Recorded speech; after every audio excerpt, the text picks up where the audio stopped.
صلوات بھیجیے محمد آل محمد پر.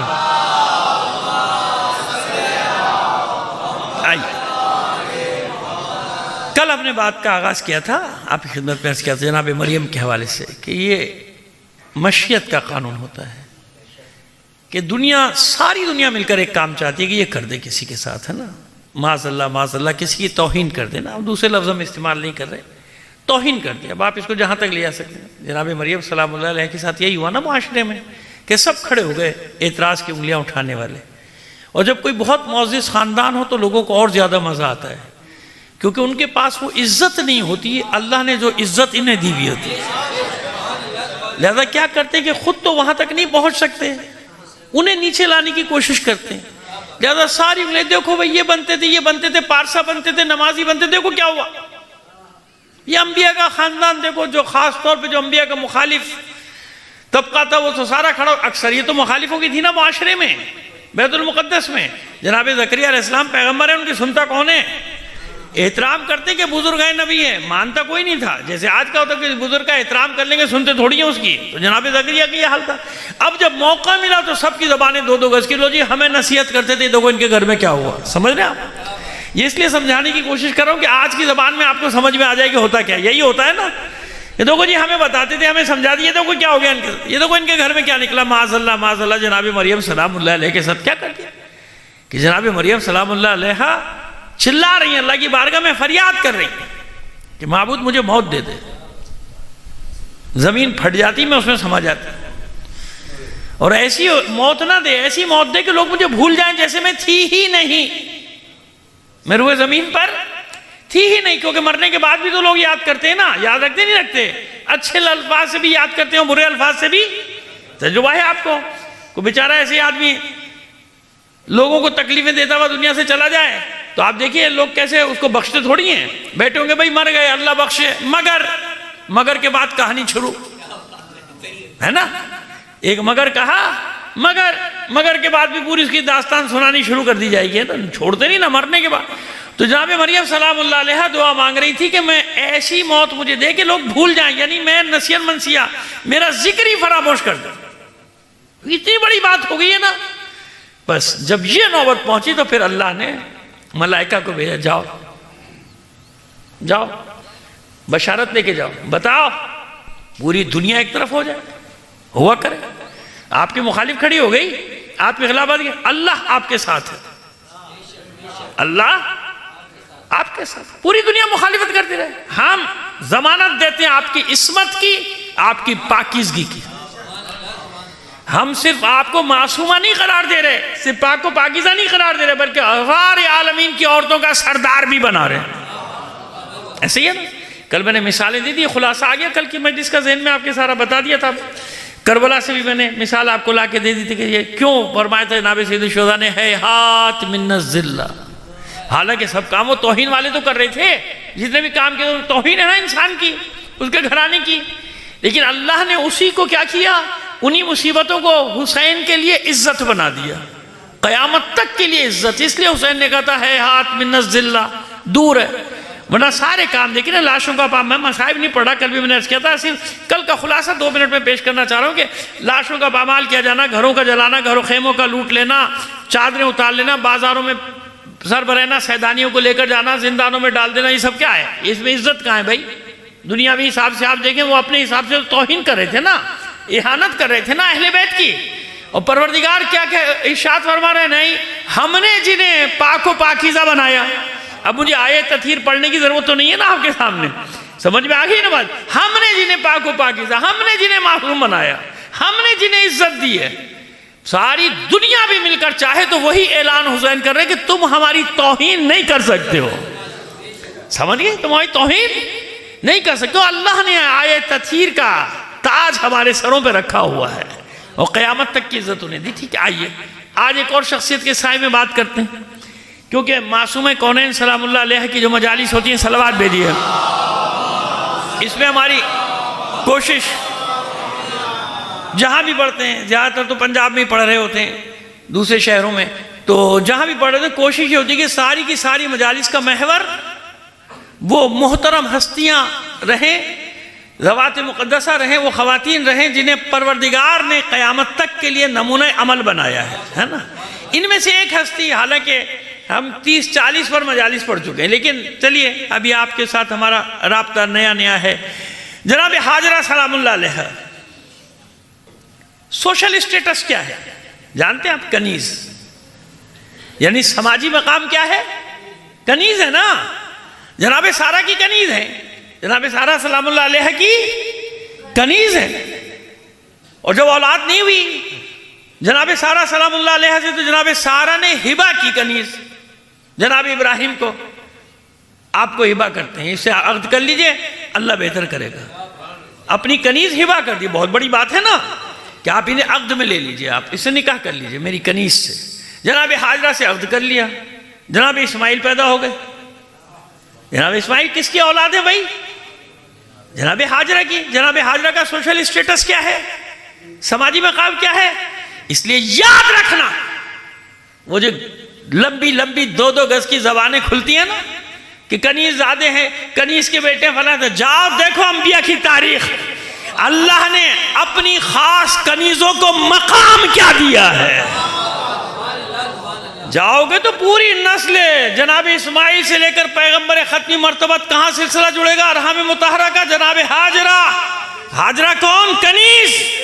لیکن کیسی کنیز؟ سنیے اب یہ ہم نے اشارہ کر دیا، یقیناً آپ تک پہنچ گیا، جو ہم کہنا چاہتے تھے وہ بات آپ تک پہنچ گئی۔ کہتے ہو جناب نرجس خاتون کے بارے میں چلیے نام بتا دیں، بچے پریشان ہوں گے کس کی بات کر رہے ہیں۔ جناب نرجس خاتون کنیز تھی، کنیز بھائی وہ تو الگ بات کہ وہ شہزادی تھی، ہے نا، وہ سب چیزیں اپنی جگہ، لیکن اگر یہی معیار ہے تو جناب حاجرہ کیا تھی؟ جن کے رحم مطہر میں پیغمبر ختمی مرتبہ صلی اللہ علیہ وآلہ وسلم کا نور ہے۔ آئیے اب دیکھیے، اچھا اب آپ سے گزارش کریں گے کہ تھوڑا سا آگے گیپ ختم کر دیے، تشریف لائیں گے۔ بیٹا آ جاؤ، جوان تو آگے آ جاؤ، پیچھے کیوں بیٹھتے ہو یار؟ آپ سے تو کچھ سنانے آتا ہوں، بڑوں کو تو مجھ سے زیادہ معلوم ہے، آپ کو بتانے آتا ہوں کوئی 2-4 باتیں۔ مل کر ایک بلند آواز سے صلوات عنایت فرمائیے محمد آل محمد پر۔ آئیے، لیکن جب یہ بیٹے کی ولادت ہو گئی تو اب جناب سارہ کو وہ جو ہوتا ہے نا تھوکن والا معاملہ وہ پیش آ گیا۔ اب بے چین ہے کہ نہیں؟ اب جناب ابراہیم سے فرمائش کرتی ہیں کہ ان کو لے جائیے، ماں بیٹے کو الگ کیجیے اس سے الگ۔ اب پریشان ابراہیم کو بھی یہ کہ آپ ہی نے تو ہبہ کیا تھا، آپ کہا میں کہہ رہی ہوں اب الگ کر دیا، میرے ساتھ نہیں رہ سکتے، آپ میرے ساتھ رہیں گے، ان کو کہیں چھوڑ کے آئیے۔ پریشان، پروردگار میں کیا کروں؟ مشیت کا حکم آتا ہے نہیں، مانیے سارہ کی بات، اس نے اتنی قربانیاں دی آپ کے لیے، گھر بار چھوڑا، خاندان چھوڑا، ہجرت کرنا منظور کیا، صندوق میں بند ہونا پسند کیا، آپ کے ساتھ در بدر آپ کے ساتھ پھر رہی ہیں، ہر جگہ پھر رہی ہیں، اور انہی نے تو آپ کو دیا تھا، کتنی بڑی قربانی ہے۔ لہٰذا سارہ کی بات کو مانیے، جو سارہ کہتی ہیں خواہش کا احترام کیجیے۔ لہٰذا جناب اچھا اب یہاں ایک سوال آ گیا، جناب سارہ نے یہ فرمایا تھا کہ ان کو لے جائیے کہیں چھوڑ دیجئے، جگہ کا تعین کیا تھا، وہ کہیں بھی لے جائے، وہ کسی آبادی میں چھوڑا ہوتا نا۔ یہ کنعان کا واقعہ نا، کنعان یعنی یہی فلسطین، اسی کا پرانا نام کیا ہے؟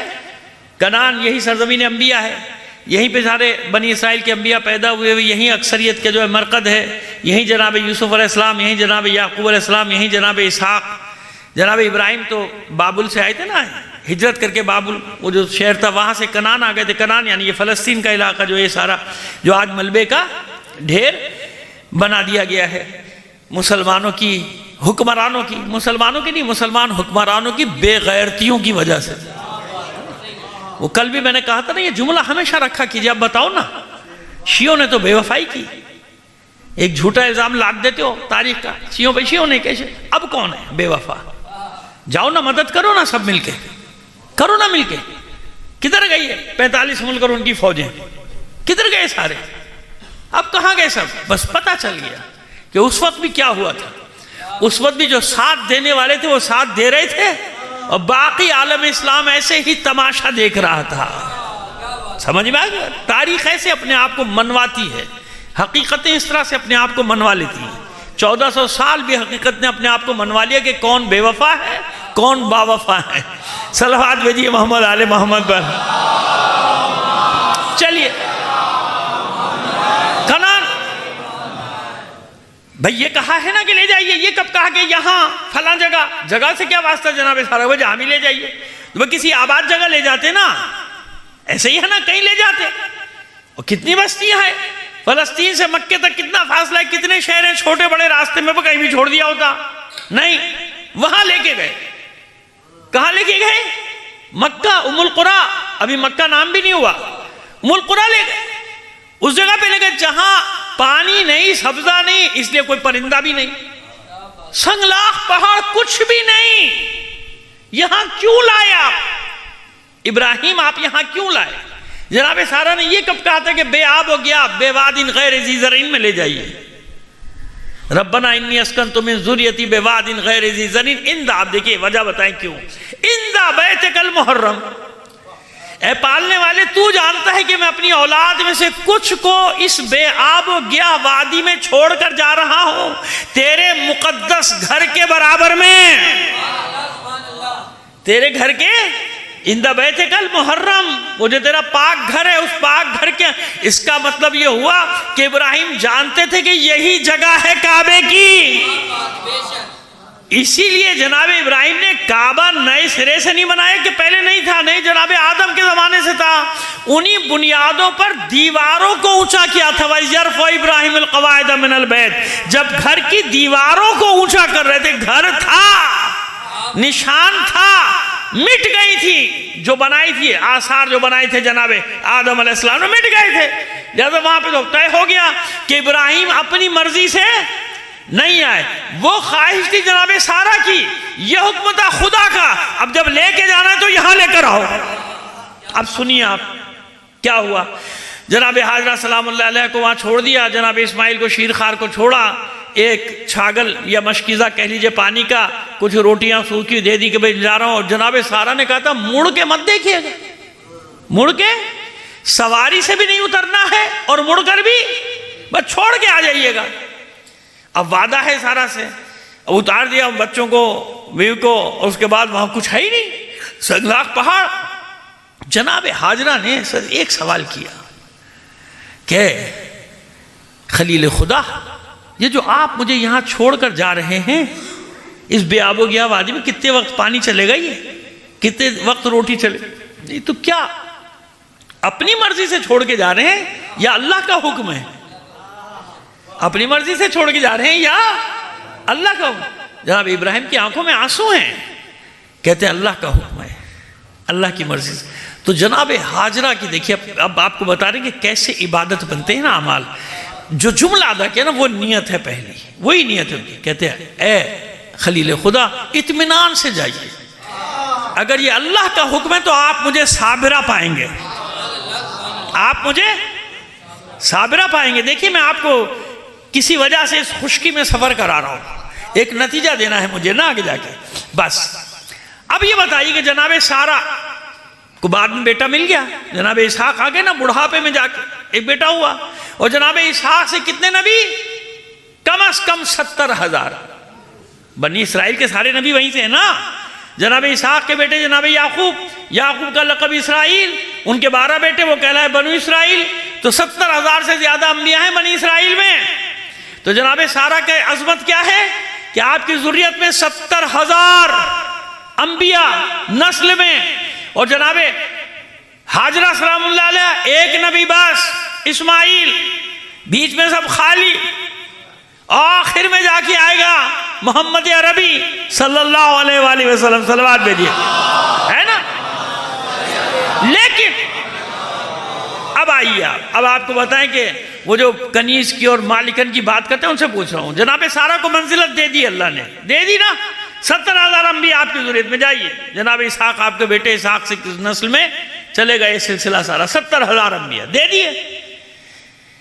کوئی عمل جناب سارا کا عبادت قرار پایا ہے ہی نہیں. کون سا بتائیے ہے کوئی؟ نہیں نا. حاجرہ کون؟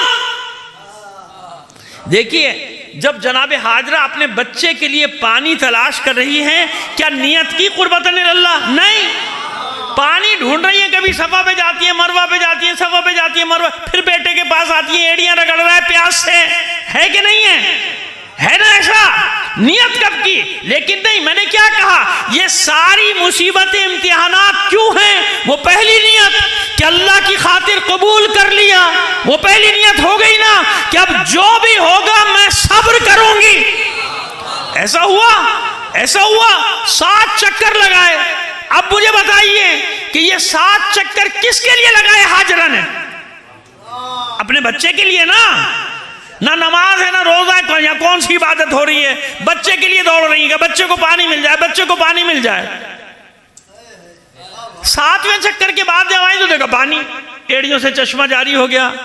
آپ نے فرمایا زمزم، یہ زمزم لفظ نکلا تھا آپ کے منہ سے، یعنی عبرانی زبان میں، یعنی اس کا آسان ترجمہ ہے تھم تھم، رک رک، اتنے جوش مار رہا تھا پانی، حیران ہو گئے، پانی مل گیا، حوض بن گیا، آب زمزم بن گیا۔ لیکن پھر ایک سوال ہے یہاں کہ جب پروردگار دینا تھا زمزم، پانی دینا تھا، تو اتنی مشقت کیوں کرائی؟ اتنی مشقت کیوں کرائی؟ پہلے دے دیا ہوتا پانی۔ لیکن نہیں، مشیت یہی بتانا چاہتی ہے کہ بغیر کوشش کے، بغیر جد و جہد کے میں انبیاء کو نہیں دیتا، تمہیں کہاں سے دوں گا؟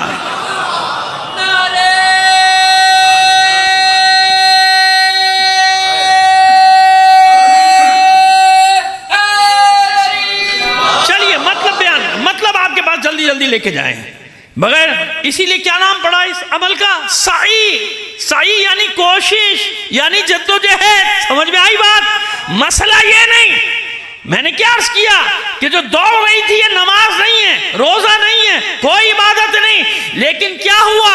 کیونکہ یہ ساری صعوبتیں برداشت کی ہیں اللہ کے حکم کی اطاعت میں، لہذا اللہ نے قیامت تک کے لیے ہاجرہ کے عمل کو اپنی عبادت کا حصہ بنا دیا۔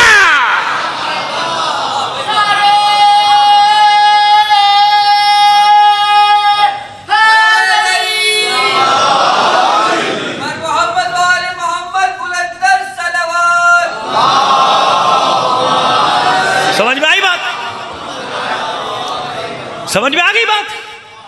قیامت تک کے لیے عبادت کا حصہ۔ اب حج نے، حالانکہ حج کیا ہے؟ حج عبادت وہ ہے کہ یہیں سے نیت کر لو کہ بغیر پروردگار کوئی تیرا شریک، لبیک اللہم لبیک لبیک لا شریک لک لبیک، ایسے ہی ہے نا، کوئی تیرا شریک نہیں، چلا کوئی شریک نہیں، کوئی کسی کو شریک نہیں کرنا۔ حاجرہ کو شریک کے بغیر حج ہو جائے گا؟ او بھائی صحیح کے بغیر نہ عمرہ ہے نہ حج ہے۔ معبود، میں تو کئی علماء سے سوال کیا، میں نے کہا بھائی یہ کیا کہہ رہے ہو، یہ کیا ہو گیا؟ یہ ایسا ہو سکتا ہے کہ صحیح کرو اور خیال نہ آئے حاجرہ کا؟ بھائی وہیں لکھا ہوا ہے کہ جناب حاجرہ نے صحیح کی تھی لہذا تم بھی کرو، تو بھائی میں اللہ کی عبادت کرنے آیا ہوں، درمیان میں جناب حاجرہ ہیں، آئے کہ نہیں آئی؟ منی میں قربانی، بھائی میں، اچھا اس کا تو نام ہی سنت ابراہیمی پڑ گیا۔ کیا پڑ گیا؟ ارے بھائی میں اللہ کی عبادت کرنے آیا ہوں، یہ سنت ابراہیمی بیچ میں کہاں سے آ گئی؟ لیکن نہیں، سنت ابراہیمی جب تک ادا نہیں کرو گے اللہ کی عبادت پوری نہیں ہوگی۔ جہاں بھی چلے جاؤ، جس جگہ چلے جاؤ، زمزم سب سے بڑی مثال دوں آپ کو، پروردگار سب کو توفیق دے جو نہیں گئے حج اور عمرے کے، نا سب کے لیے دعا کیا کیجئے، بڑے بڑے وہاں اہل بیت کی کرامات ہیں بھائی، دعا کیا کرو بس یہ نکل آئے کسی طرح غاصبوں کے ہاتھ سے، سب جائیں، سب آسانی سے ساری دنیا کے مسلمان جائیں وہاں پہ، یہ سارے ان سے غاصبوں سے جان چھوٹ جائے ہماری۔ تو وہاں بڑے بڑے کمالات ہیں۔ طواف کے بعد 2 رکعت نماز طواف، چاہے وہ طواف سعی کا ہو، وہ اس کا عمرے کا ہو، چاہے وہ طواف حج کا ہو، چاہے وہ آپ مستحب طواف کر رہے ہو، چاہے نظر کا طواف، چاہے کسی کے، ہر طواف کے بعد 2 رکعت نماز ہے نا، 2 رکعت نماز طواف۔ طواف 7 چکر کا ایک ہوتا ہے، اکثر لوگوں کو یہ نہیں معلوم، وہ سمجھتے ہیں ایک چکر ایک طواف۔ تو میرے ساتھ ایک صاحب تھے، ایک چکر لگا کے بیٹھ گئے ہو، اچھا میں نے کہا تھک وق گئے ہوں گے، طواف نہیں کہ تھک جاؤ تو بیٹھ جاؤ پھر دوسرا چکر شروع کرو، وہ نہیں کہہ نہیں ہم چلے۔ تو میں نے کہا بھائی آپ نے طواف نہیں کیا؟ کر تو لیا، کیا کر لیا؟ ہمیں چکر کاٹ کے آگے بیٹھ گیا تھا۔ میں نے کہا بھائی 7 چکر کا طواف، تو کہ 7 چکر کا ایک طواف؟ تو میں نے کہا بھائی اب تک کتنے طواف کر چکا ہے؟ تو کہتا ہے وہ تو 100-150 کر چکا ہوں۔ کیوں؟ یہ لا علمی کی وجہ سے۔ ویسے وہ بڑے، یہاں کراچی میں بڑے بقرات بنتے تھے، یعنی جہاں وہ بیٹھ جاتے تھے لگتا تھا دین ان کے اوپر ہی اترا ہے. ایسے آپ کے ابھی ہوں گے ایسے نمونے, ہر علاقے میں ہوتے ہیں ایسے ایک دو نمونے کہ انہیں کچھ الف دین کی نہیں پتا لیکن چیمپئن بن کے بیٹھیں گے, ایسے تبصرے کریں گے جیسے سارا کچھ اسی پہ نازل ہوا ہے. ایسے بڑے میں نے بھی دیکھے نمونے, مجھے بھی بہت ملتے ہیں اس قسم کے نمونے. تو وہ ان میں سے ایک نمونے تھے, کراچی سے میں جانتا تھا. میں نے کہا بھائی واہ, وہاں تو آپ پورا دین ایسے پھیلا رہے ہوتے ہو اور سب کی مخالفت میں آپ کی زبانیں ایسی چل رہی ہوتی ہیں, مولوی کو کیا پتا, سب تجھے پتا, تجھے یہ نہیں پتا کہ طواف کیا ہوتا ہے. ایک چکر کو وہ ایک طواف سمجھتا رہا, پتہ نہیں کتنے طواف کر گیا اپنے خیال میں وہ. اس کے بعد پھر وہ ہوٹل سے باہر نہیں نکلا, کیونکہ جیسی مجھے دیکھتا تھا اسے یاد آ جاتی تھی اپنی جہالت. اس لیے کہتے ہیں کہ زیادہ دین کے معاملات دیکھو, ہر چیز اس کی ایک الگ فیلڈ ہوتی ہے نا. خام خواہ کے ٹانگ نہ اڑاؤ, جن مسائل سے تمہارا واسطہ نہیں. کل میں نے اس کیا نا کیا فرمایا تھا امام جعفر صادق علیہ السلام نے, نہ کرو, نا اہلوں سے سوال نہ کرو, نا اہلوں سے کبھی سوال نہ کرو. وہ کبھی بھی نہیں کہے گا میں جاہل ہوں, اپنی جہالت کو چھپانے کے لیے الٹا سیدھا تمہیں بتائے گا, دین بھاگ جائے گا. اب آپ بول لکیر کے فقیر بنے میں. خیر چھوڑی, اب یہ تو برسبیل تذکرہ آ گیا, جملہ معترضہ کے طور پہ میرے منہ سے بات نکل گئی. تو اب میں عرض یہ کر رہا تھا آپ سے کہ 2 رکعت جو نماز طواف ہے, بہترین جگہ اس کے پڑھنے کی ہے مقام ابراہیم کے پیچھے. مقام ابراہیم یعنی وہ پتھر جس پہ کھڑے ہو کے جناب ابراہیم علیہ السلام تعمیر کر رہے تھے نا, آپ کے قدموں کے نشان ہیں, آپ کے مبارک قدموں کے وہاں نشان ہیں. جناب اسماعیل اینٹیں دیتے جاتے تھے اور آپ اس پتھر پہ کھڑے ہو کے, تو اب اس پتھر وہ 16 گز کے فاصلے پر ہے خانہ کعبہ, حجر اسود سے 16 گز کے فاصلے پہ. تو اس کو وہ شیشہ آپ دیکھتے ہوں گے, جو نہیں کہ وہ بھی ٹی وی میں دیکھتے ہیں, شیشے میں اس کو بند کیا ہو. اور سب جگہ جتنی بھی فقہ ہیں نا, یعنی چاہے وہ اخباریین ہوں, اہل حدیث ہوں, اسلاف ہوں اور باقی فقہوں کے کسی کے بھی ہوں, سب جگہ ایک ہی حکم ہے کہ طواف کے بعد جو 2 رکعت نماز ہے وہ مقام ابراہیم کے پیچھے پڑھو گے تو اس سے بڑا کوئی ثواب, اس سے بڑی کوئی نماز نہیں, بہترین مقام نماز. ہاں دھکے وکے نہیں دینا, اس سے الگ ہٹ کے پڑھ سکتے ہیں, کہیں بھی پڑھ لیں گے نماز ہو جائے گی. لیکن میں بات کر رہا ہوں بہترین مقام کون سا ہے, مقام ابراہیم کے پیچھے کھڑے ہو جاؤ. اچھا اب میں نے ایک سوال رکھا سب کے سامنے, بھائی میں یہ کہہ رہا ہوں کہ کوئی شریک نہیں ہے اللہ کا, کوئی شریک نہیں. اب جب میں مقام ابراہیم, اب میں نے خود یہ ظاہر کہ میں اللہ نے توفیق دی مجھے, میں 6 بار گیا. وہ قبول ہونا نہ ہونا وہ سب اللہ کی بارگاہ میں وہ جانے, ہم تو دعا ہی کرتے ہیں پروردگار قبول کر لے, سب کا قبول کر لے بھائی.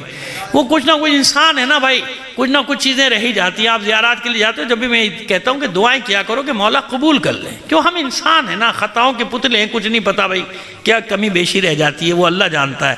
اور پھر وہ اہل بیت پہ بھروسہ ہے نا, شفاعت کا وعدہ ہے, تو بھائی یہ یقین ہے, امید ہے کہ انشاءاللہ کوئی کمی بیشی ہوگی وہ شفاعت میں پوری کریں گے معصومین ہماری. صلوات بھیجیے محمد آل محمد پر. تو جناب وہ 2 رکعت, اب جب میں نماز پڑھ رہا ہوں تو ترتیب کیا ہوگی, یہاں بھی جب میں نماز پڑھ رہا ہوں میرا رخ کہاں ہے, خانہ کعبہ کی طرف ہے نا. ساری دنیا اسی خانہ کعبہ کے شوق میں وہاں جا رہے ہیں, اور پہلی بار نگاہ پڑے تو جو مانگنا ہے مانگ لو, اللہ کبھی خالی ہاتھ نہیں لوٹاتا. تو لوگ باقاعدہ نوٹ کر کے جاتے ہیں, کیونکہ دیکھ کے انسان پہلی بار جب دیکھتا ہے تو حواس ہی گم ہو جاتے ہیں, مانگنا کہاں یاد رہتا ہے انسان کو, وہ وادی ایسی, اس وادی میں گم ہو جاتا ہے انسان. تو لوگ نوٹ کر کے لے جاتے ہیں کہ بھئی ایسا نہ ہو کہ بھول جاؤں, یہ مانگنا ہے. سامنے آ کے نا جیسی کعبے پہ نگاہ پڑے فوراً دعا مانگیں تو وہ دعا قبول ہوتی ہے. خیر جناب, تو اب وہ خانہ کعبہ, اب میں حرم میں کھڑا ہوں. اب جب میں نماز پڑھوں گا تو ترتیب کیا بنی, ترتیب یہ بنی کہ میں نماز پڑھ رہا ہوں, رخ میرا کعبے کی طرف, اور میرے سامنے ہے ابراہیم کے قدموں کے نشان. بھئی پہلے قدموں کے نشان, بعد میں کعبہ ہے نا. اور حکم کیا ہے کہ یہاں پڑھو گے تو سب سے اچھی نماز, معبود میرے سامنے کعبہ نہیں ہے, ابراہیم کے قدموں کے نشان ہیں. مشیت یہ بتا رہی کہ جس نے میرے دین پر احسان کیا ان کے بغیر دوبارہ نہ حج قبول کروں گا, نہ عمرہ قبول کروں گا, نہ نماز قبول کروں گا, کچھ قبول نہیں کروں گا. جس نے میرے دین پر احسان کیا, اللہ ان ہستیوں کو شامل کرتا ہے, یہ بدبخت نکالتا ہے. بدبخت سے جو بھی سمجھ لیجئے آپ, میں نے تو ہوا میں چھوڑ دیا ایک جملہ. صلوات بھیجیے محمد آل محمد پر. یہ کہتا ہے نہیں کوئی نہیں, اللہ میرا اور اللہ کے درمیان کوئی نہیں. اللہ کہہ رہا ہے جب تک درمیان میں نہیں رکھے گا, نہ نماز ہے, نہ روزہ ہے, نہ حج ہے, نہ زکوٰۃ ہے، نہ خمس ہے، کچھ بھی نہیں ہے تیرا۔ نماز پڑھ لے، گھر میں پڑھ لے نا، الگ کر کے پڑھ لے سب کو۔ خواہ میں لڑتے ہو یہ پڑھو وہ نہ پڑھو۔ اور خدا کے بندو ایک درود جو ہے نا، درود، نماز کی شرط کیا ہے؟ خضوع و خشوع، ایسے ہی ہے نا۔ اللہ کے سوا قربت اللہ، کوئی خیال نہ۔ میں کہتا ہوں کہ ایسی کوئی نماز مجھے پڑھ کے بتا دے، متقی ترین انسان جس میں اللہ کے سوا کسی کا خیال نہ ہے۔ متقی ترین لوگوں کی بات کر رہا ہوں بھائی، ہم جیسے گناہگاروں کو تو پتہ نہیں کیا کیا خیال آ جاتے ہیں، آتے نہیں۔ انصاف کی بات ہے نا، ہم انسان ہیں نا، عام انسان ہیں، نہیں آتے خیال۔ اگر یہ خیالات نہ آتے ہوں تو شکیات نماز کیوں رکھی ہے؟ شکیات نماز اسی لیے کہ شک آ جاتا، وہ تو انسان ہے، ہم سب انسان ہیں، یاد رکھیے، اس میں کوئی شرمانے کی بات نہیں۔ ہاں یہ سب سے بڑی بات ہے کہ کچھ بھی ہو، کیسی ہو، اپنا واجب چھوڑوں گا نہیں۔ سمجھ گئے آپ؟ واجب چھوڑنا نہیں۔ بچہ یاد رکھ لے بیٹا اس بات کو، واجب نہیں چھوڑوں گا۔ یہی نیت کتنی بڑی ہے کہ واجب نہیں چھوڑوں گا، وہ اللہ جانتا ہے نا، کیونکہ یہ اس عبادت کا تعلق ہے اللہ کے ساتھ۔ اس کی نیت بھی آپ دل میں کر رہے ہیں، زور زور سے تھوڑی کر رہے ہیں کوئی، ہے نا، اللہ جانے۔ یہ اللہ کا اور بندے کا معاملہ ہے، بخش دے گا۔ بھئی آتا تو تھا نا، اس سے تو بہتر تھا نا جو آتا ہی نہیں تھا، اس سے تو بہتر تھا نا، آتا تھا، پڑھتا تھا، نماز تو پڑھتا۔ تو میں عرض کر رہا ہوں، میں ان کی بات کر رہا ہوں جو کامل، جن کی نمازیں کامل صلاۃ الصالحین کی منزل پر ہے، میں ان کی بات کر رہا ہوں۔ پڑھ کے بتا دے مجھے 2 رکعت نماز جس میں اللہ کے سوا کوئی نہ آئے۔ سب سے بڑی چیز کیا ہے کہ جو پڑھ رہے ہو اس پہ توجہ ہونی چاہیے یا نہیں؟ نماز میں ہے نا، تو پھر کہاں تک بچے گا؟ کہاں تک بچے گا؟ ہر وقت کی نماز میں 2 تو پڑھنی ہے نا، 2 ہے یا 3 ہے یا 4 ہے، تو جب دوسری رکعت میں آئے گا تشہد پڑھے گا، کیا پڑھ رہا ہے کیا نہیں پڑھنا چھوڑو اس کو، بات صرف اتنی سی ہے، محمد و آل محمد پر درود بھیجے گا یا نہیں؟ کوئی مسلمان دنیا کا، میں آپ کی تھوڑی بات کر رہا، تشیع کی بات نہیں کر رہا، کوئی عالم اسلام میں ایک مکتب بتا دو جہاں درود نہ ہو، ہے نا؟ تو کیسے ہو سکتا ہے کہ درود پڑھے، محمد و آل محمد پہ درود بھیجے اور ان کا خیال بھی دل میں نہ آئے جو پڑھ رہا ہے؟ تو اتنی سی بات عقل میں نہیں آ رہی۔ خیر پھر کبھی صحیح، ہم پتہ نہیں کہاں نکل جائیں گے، پھر اس طرف نکل جائیں گے تو بہت دور چلے جائیں گے، وہیں واپس آتے ہیں۔ سمجھ میں آ رہی ہے بات؟ ہر جگہ ابراہیم اسماعیل ہاجرہ، ابراہیم اسماعیل ہاجرہ شامل ہے، حج پورے دیکھ لیے سب شریک ہیں۔ بتا رہا ہے پروردگار کہ نہیں، تم غلط سمجھو اللہ کی عبادت کا مطلب۔ اللہ کی عبادت کا مطلب نہیں کہ صرف اللہ اللہ اللہ اللہ، نہیں، اللہ کی عبادت کا مطلب یہ کہ اللہ کے حکم کی اطاعت، اللہ کے حکم کی، اللہ کی مرضی سے ابراہیم شامل ہو تو ابراہیم کا عمل اللہ کی عبادت بنے گا۔ اللہ کی مرضی سے ہاجرہ شامل ہو تو ہاجرہ کا عمل اللہ کی عبادت بنے گا۔ سمجھ میں آگئی ہماری بات؟ کیونکہ اللہ کی مرضی، پس جو اللہ کی مرضی سے شامل ہوتا چلا جائے ان کا ذکر اللہ کی توحید پر اثر انداز نہیں ہوتا، بلکہ توحید کو مضبوط کرنے کا باعث بنتا ہے، کیونکہ وہی تو ہیں جو دنیا کو بتا رہے ہیں کہ اللہ ایک۔ تجھے بتایا کس نے؟ بتانے والے کو تو کہہ رہا بیچ سے نکال دو، میں جانوں اللہ جانے، وہ یقیناً قیامت کے دن بھی اللہ جانے گا، تو جانے گا، تجھے پتہ چلے گا اللہ کیسے جانتا ہے۔ صلوات بھیجیے محمد آل محمد پر۔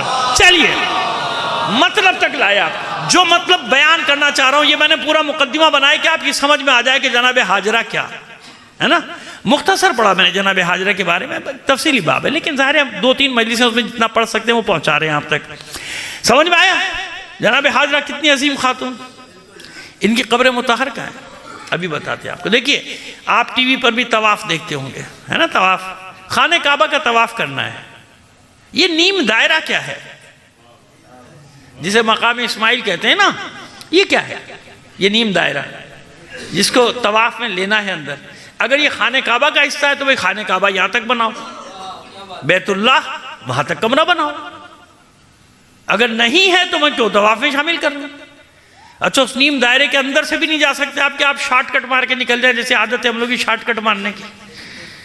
وہ تو معذرت کے ساتھ کچھ لوگوں کے ہتھے نہیں چڑھا، ان کے ہتھے چڑھتا تو شاید وہ یہ بھی کر دیتے، ارے بھائی یہیں سے چلے جاؤ، جلدی کرو، دوسروں کو آنا ہے، رش بہت ہے، چلو آگے بڑھو، ہے نا، کر دیتے، لیکن نہیں۔ ہاں اندر جا کے نماز پڑھنے کا بڑا ثواب ہے، موقع دیا اللہ نے آپ کو، بھی گئے وہاں نماز پڑھ سکتے ہیں آپ، بہت سعادت ہے، لیکن طواف اس کے باہر سے ہے۔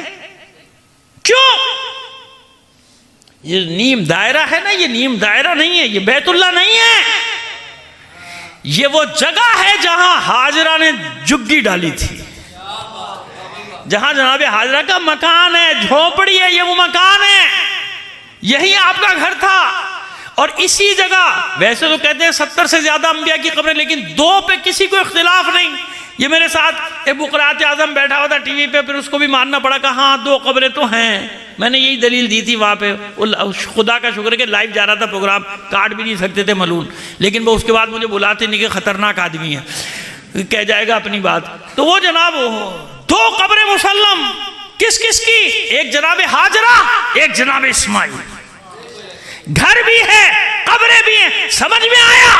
پروردگار عالم احترام سکھا رہا ہے کہ یہ میرے پیاروں کا گھر ہے، پیاروں کی قبر ہے، ایسے پیروں سے رونتے ہوئے مت جانا، میرے گھر کا طواف مکمل نہیں ہوگا جب تک حاجرہ کے گھر کو شامل نہیں کرو گے۔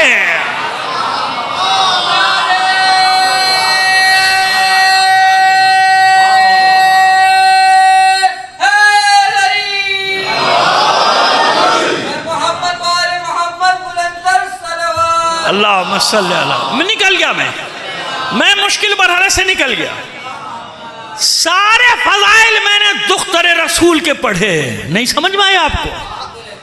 سارے فضائل فاطمہ کے، اس میں مشیت یہ بتا رہی ہے کہ حاجرہ بے شک کنیز میرے دین کی خاطر قربانی دی، میں نے اس کے گھر کو کیسا مقدس بنایا۔ یہی تو اللہ کا رسول بتا رہا ہے کہ وہ حاجرہ ہے، یہ میری بیٹی فاطمہ ہے۔ مسجد میں اللہ کا رسول نہیں جاتا جب تک فاطمہ کے دروازے پہ کھڑا ہو کے سلام نہ کر دے اس دروازے کو۔ السلام علیکم یا اہل بیت النبوہ ومعدن الرسالہ ومختلف الملائکہ، اے اہل بیت رسول، اے اس گھر کے مکینوں تم پر سلام، اے اس گھر کے رہنے والوں، وہ گھر جو ملائکہ کے آنے جانے کی جگہ ہے، وہ گھر جو معدن رسالت ہے، کان مخزن ہے، معدن ہے امامت کا اور رسالت۔ سمجھ میں آیا؟ اللہ کا رسول عمل کر کے بتا رہے ہیں کون ہے یہ گھر، کیسا ہے یہ گھر۔ آئیے اب آپ کو بتائیں گے فاطمہ کون۔ ایک صلوات بھیجیے محمد آل محمد پر۔ آج حدیث قصہ پڑھتے ہیں نا، ابھی تو بڑی ہے، روز پڑھتے ہیں، ایک جملہ بس اس کا لے رہا ہوں، ایک جملہ، حدیث قصہ نہیں پڑھنی، نہ مباحلہ پڑھنے جا رہا ہوں، ایک بات بتانا چاہ رہا ہوں، پھر کیونکہ کل میں یہیں سے کنٹینیو کروں گا بات کو، 2-3 مسائل ہیں انشاءاللہ، کل بے شک میں زیادہ وقت لے لوں گا، پریشان مت ہو جائیے گا، لیکن آج میں نے بتایا کہ پروگرام بھی ہے نا دوسرے، اس لیے اپنے وقت پہ ختم کریں گے۔ اور آپ کا شکریہ کہ آپ نے 9:15 مجلس شروع کی اور ٹھیک 10 بجے میں الحمدللہ بیٹھ گیا، ممبر زیب نشین، ممبر کہتے ہیں ممبر ہے نا، تو شان ممبر کی میری نہیں، خیر میں زیب ممبر ہو گیا تھا۔ تو کل بھی یہ مجھ پر مہربانی کیجئے گا کہ 10 بجے دیکھیں آج میں بیٹھ گیا، کل بھی بیٹھ جائیں گے، جتنے آپ ماشاءاللہ آئے ہوئے ہیں سننے کے لیے تو آ رہے ہیں نا، پہلے آ جائیں گے تو کچھ مطلب ہم زیادہ پہنچا دیں گے آپ کو۔ خیر جو بات عرض کرنا، ہم فاطمہ و ابوہا و بالہا، سوال ہے یہاں، یہ کس نے پوچھا تھا جو اللہ نے جواب دیا؟ جناب جبرائیل نے پوچھا تھا نا، یا ربی ومن تحت الکسا، کون ہے چادر میں، ہے نا، جناب جبرائیل علیہ السلام کا سوال ہے، روح الامین کا سوال ہے، کون ہے چادر میں؟ ہونا تو یہ چاہیے تھا کہ مشیت ٹوکتی جبرائیل کو، تمہیں نہیں پتا کون ہے؟ صبح و شام کا آنا جانا ہے کہ نہیں آنا جانا؟ یہ عجیب سوال ہے، عجیب سوال کریں، اس کا جواب آپ کے پاس ہے کہ کس کا گھر ہے، کون کون ہے، سب تو آپ کو معلوم ہے، لیکن یقین جانے نہیں جانتے تھے، نہیں جانتے تھے، جبرائیل نہیں پہچانے، جبھی تو پوچھا یا ربی ومن تحت الکسا، کون ہے چادر؟ کیوں؟ اب آپ کو سبب بتائیں، الگ الگ الگ دیکھا تھا سب کو. نور محمد، نور علی، نور فاطمہ، نور حسن، نور حسین. جب یہ کسائی یمانی میں، یا یوں کہیے کہ چادر تطہیر میں، یا زہرا کی چادر میں جب یہ 5 تن آئے تو نور اپنے کمال کو پہنچا، نور کامل ہوا، انوار معصومین کمال پہ پہنچے، آنکھیں خیرہ ہو گئی. اس پر بھی دلیل دیں گے، کل یاد رکھے گا، مجھے بھول جاؤں یاد دلائیے گا. یہ جو میں نے لفظ کہا ہے آنکھیں خیرہ ہو گئی مخلوقات کی، لہذا جبرائیل نہیں پہچان سکے کون. گھر وہی، جاتا ہوں آنگن بھی وہی، لیکن آج کون ہے چادر میں نہیں پہچان پا رہا. یا ربی ومن تحت الکسا، مشیت نے ٹوکا نہیں بلکہ جواب دیا، ہم فاطمہ تو وابوہا وبالوہا وبنوہا. یہ فاطمہ اور اس کا بابا، یہ فاطمہ اور اس کے شوہر، اور یہ فاطمہ اور اس کے بیٹے. اب اس کی تفصیل آپ سنتے رہتے ہیں کہ فاطمہ سے کے ذریعے سے تعارف کیوں کرائے، لیکن آج میں آپ کو نیا پہلو بتانے جا رہا ہوں. کیوں؟ یاد رکھیے، قرآن مجید میں کلمات استعمال ہوتے ہیں نا، کبھی کسی چیز میں تاکید کے لیے، انا تاکید کے لیے، لام تاکید، نون تاکید خفیفہ، نون تاکید ثقیلہ. آپ کو صرف و نحو نہیں پڑھا رہا، صرف بتا رہا ہوں. جیسے وَلَا يَبْلَوَنَّكُمْ بِشَيْءٍ مِّنَ الْخَوْفِ وَالْجُوعِ، اب یہ اس میں وَلَا يَبْلَوَنَّكُمْ میں 2-3 تاکیدیں ہیں، لام تاکید ہے، پھر آگے نون تاکید ثقیلہ، تاکید تاکید تاکید. انا بے شک. اسی طرح ایک کلمہ ہے کلمہ حصر، کلمہ حصر جس کو کہتے ہیں انما. وہ کلمہ کیا ہے؟ انما. انما کلمہ حصر، اس کا کمال یہ ہے کہ جس آیت پہ آئے گا نا، یوں سمجھیے بقول سرکار نعیم الملت شہید نعیم الملت کے، آج سے میں نے میرا خیال ہے کہ 45 سال پہلے ان کا یہ نکتہ پڑھا تھا کہیں پہ، اور مجھے یاد ہے، ہمیشہ ان کا نام لے کے پڑھتا ہوں، خیانت نہیں. خیانت یہ ہوتی ہے کہ دوسرے علماء کے نکتے پڑھتے چلے جاؤ، سمجھے بڑے قابل بیٹھا ہوا ہے. نہیں، ان علماء کا اصال ثواب ہونا چاہیے نا. ہاں، جو میرے اجداد کے ہیں، نقن صاحب قبلہ کے ہیں، کبن صاحب قبلہ کے، میں پڑھتا ہوں، کبھی نام لیتا ہوں کبھی نہیں لیتا، وہ میرا حق ہے. میں نام بھی لیتا ہوں اکثر نقن صاحب قبلہ کا، لیکن یہ کیونکہ میرے خاندان کے نہیں ہے نا، اس لیے میں ہمیشہ ان کا نام لے دیتا ہوں کہ تاکہ ان کی روح خوش ہو جائے کہ بھئی ہاں اس نے میرا نام لیا. کیونکہ نئی پوت تو نہیں جانتی نا کون نعیم الملت، کون تھے نعیم الملت جن کو شہید کیا گیا ساہیوال میں، یہ کون تھے نہیں جانتے لوگ. تو بہرحال وہ دیہاتی زبان میں بڑی آسانی سے سمجھاتے تھے. سرائکی میں تقریریں کرتے تھے نا، عالم بہت بڑے تھے. وہ کہتے بھئی انما جو ہے وہ ایک تالا ہے. کیا ہے؟ تالا. تالے کی خصوصیت یہ ہوتی ہے کہ سامان اندر رکھ کے باہر سے تالا لگا دو، اندر کی چیز باہر نہیں آئے گی، باہر کی چیز ہے نا. تو انما کیا ہے؟ اسی لیے کہلاتا ہے کلمہ حصر. حصر قلعے سے نا، حصار، حصار کر دیتا ہے انما. جس آیت پہ آئے گا حصار کر دے گا. مثال دے دیں، انما ولیکم اللہ والی آیت پوری نہیں پڑھیں گے، آپ کو بتائے بس تمہارا مولا اللہ، رسول اور یہ. اب یہ کیا کیا انما نے؟ صفت مولائیت سے جو اندر ہیں ان کو باہر نہیں نکلنے دے گا، جو باہر ہیں انہیں مولا بننے نہیں دے گا. انما الہکم واحد. انما کے ساتھ اب جہاں بھی آئے گا آپ کے ذہن میں قرآن مجید میں یہی معنی آپ کی سمجھ میں آ جائے گا، آپ کو یاد رہے گا. میرے لیے بھی دعا کیجئے گا، جہاں جہاں انما آتا چلا جائے. انما امرہ، بس اللہ کا حکم یہ، اذا اراد شیئا یقول له کن فیکون. سب سے آسان کر دوں، انما یرید اللہ لیذھب عنکم الرجس اہل البیت ویطہرکم تطہیرا. کیا کیا انما نے؟ کیا کیا انما نے؟ صفت عصمت و طہارت سے اہل بیت کو کبھی نکلنے نہیں دے گا، غیر اہل بیت کو داخل نہیں ہونے دے گا. اللہ اکبر،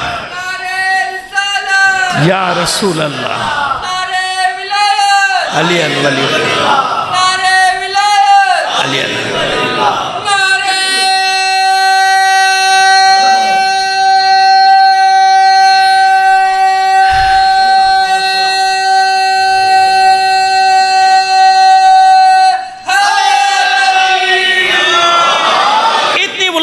سلوات بھی نائت فرما دیجئے گا. سمجھ آگئی بات؟ انما انما انما انما.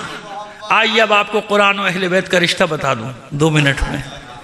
یہی ہے نا انی تارکن فیکم الثقلین، کتاب اللہ و عترتی اہل بیت. بس کیا ہے یہ فاطمہ؟ کیوں فاطمہ کے ذریعے سے تعارف ہوا؟ آدھا جواب آج سنیے، آدھا زندگی رہی کر دیں گے۔ کیوں حبیب سے تعارف کیوں نہیں؟ وہ اپنی جگہ دلیل کہ اگر وہ ہوتا تو کوئی بھی دوسرا شامل ہو جاتا۔ میں وہ بات ہی نہیں کر رہا، میں اس سے آگے لے جا رہا ہوں آپ کو، اس منزل سے آگے کی منزل میں۔ کیوں فاطمہ کے ذریعے تعارف؟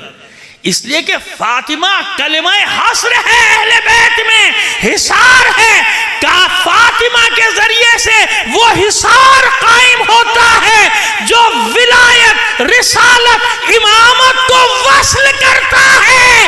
فاطمہ نہ ہو تو رسالت، امامت اور ولایت کا وصل قائم نہیں ہوتا، حصار ہے۔ جیسے قرآن میں انما ہے، اہل بیت میں فاطمہ، یہ وہ حصار ہے اہل بیت کے گرد۔ بتائیں گے کیسے انشاءاللہ زندگی رہی۔ کل یاد رکھیے کہ جس جگہ ختم کر رہا ہوں یہیں سے کل مجلس کا آغاز کروں گا، اسی جگہ سے انشاءاللہ زندگی رہی تو بتائیں گے آپ کو کیوں ہے یہ۔ کیوں 11ویں امام حسن عسکری علیہ السلام فرماتے ہیں نحن حجت اللہ علیکم، اور کہیں نحن حجت اللہ علی الناس، ہم لوگوں پر اللہ کی حجت ہے۔ وفاطمہ تو حجت علینا، اور ہماری جدہ فاطمہ ہم پر بھی حجت ہے۔ کیوں ہے یہ حجت؟ یہ میں نے کل کے لیے جواب روکا، بتائیں گے سمجھ میں۔ بس یاد رکھیے گا فاطمہ ہے، کائنات میں کوئی دوسری خاتون لوگ لاتے ہیں نا دوسری شخصیات کو، میں یہی تو عرض کرتا ہوں کہ بھئی جھگڑنے والی بات نہیں ہے، بس یہ بتا دو کہ جو رسول نے اپنی بیٹی کے لیے کہا وہ کسی اور کے لیے کہا؟ میرے جسم کا ٹکڑا ہے، فاطمہ تو بضعۃ منی، میرے جسم کا حصہ ہے۔ کیوں کہا جسم کا؟ آپ کہتے ہیں جگر کا ٹکڑا، وہ اپنی جگہ، لیکن بضع کا معنی ہے جز۔ یہ ہاتھ ہمارا جز ہے جسم کا، یہ انگلیاں جز ہیں نا، اسی لیے انگلی میں چھنگلیاں میں ذرا سی چوٹ لگ جائے پورا جسم بے چین ہے نا، ہے نہیں؟ کیوں؟ جز ہے، اس لیے فرمایا اس کو اذیت نہ دینا، اذیت نہ دینا، میرا جز ہے نا، میرا حصہ ہے، میرا جسم ہے، میری جان ہے، میرے دو پہلوؤں کے درمیان روح کا نام ہے فاطمہ۔ یہ مختلف اقوال کا خلاصہ کر رہا ہوں آپ کے سامنے، پیغمبر ختمی مرتبت کا، میرا جز ہے۔ جز کا مطلب کیوں کہا جز؟ اس لیے کہا نا کہ دیکھو تمہارے حصے میں کہیں بھی چوٹ لگے تکلیف پورا جسم محسوس کرے گا نا بھائی، اس کو تکلیف ہوگی تو مجھے تکلیف ہوگی، اور جو مجھے تکلیف دے گا وہ اللہ کو تکلیف ہے نا، ایسے۔ آئیے ہوا کیا؟ بس اتنا سن لیجئے کہ عجیب باتیں بھی کرتے ہیں نا لوگ، اتنا آسان نہیں تھا لوگوں کے لیے۔ پورا مدینہ جانتا تھا کہ یہ دروازہ وہ ہے جس پہ اللہ کا رسول کھڑے ہو کے ہر صبح سلام کرتا تھا، السلام علیکم یا۔ اس کے بعد مسجد نبی میں آپ داخل ہوتے تھے، جانتے تھے۔ تو گراؤنڈ بنایا جاتا ہے نا، زمین ہموار کی گئی، جملے ملتے ہیں کہ نہیں ہمیں معلوم ہے آپ کا بڑا مقام ہے، آپ رسول کی، لیکن مسئلہ جیسے آج کہتے ہیں مسئلہ سسٹم کا ہے، مسئلہ نظام کے بچانے کا ہے نا۔ ہمارے یہاں میں نا اب مصائب کا باب آ گیا، ورنہ ایک جملہ کہنا چاہ رہا تھا، روکوں گا نہیں، اب آ گیا تو کہی دوں۔ جیسے ہمارے یہاں چوری لٹیروں کا نظام ہے، اس کو بچانے کے لیے نا سب کچھ کرتے ہیں نا کہ بھئی نظام بچانا ہے، نظام جب کہیں نا نظام بچانا ہے تو سمجھ لو چوروں، ڈکیتوں، اسمگلروں، قاتلوں کا نظام بچانا ہے، اس کو بچانے کے لیے وہ نظام۔ اب ظاہر ہے اس کی اس سے کوئی مثال نہیں ہے، یہ تو میرے اچانک ذہن میں آ کے سمجھانے کے لیے کہ سسٹم۔ علی گھر میں اپنے آپ کو مقید کر لیا تھا نا کہ جب تک قرآن جمع نہیں کر لوں گا، جمع کرنے سے بعد جمع تو ہے علی کے پاس، ترتیب نہیں دے لوں گا، گھر سے باہر نہیں ہوں گا، رضا نہیں ہوگا۔ اس کو کچھ اور سمجھ لیا گیا، مسائل ایسے ہو چکے تھے۔ جب دروازے پر آئے ہیں تو کہا گیا کہ باہر نکالے علی کو، ورنہ ہم اندر گھسائیں گے۔ دختر رسول چادر اوڑھے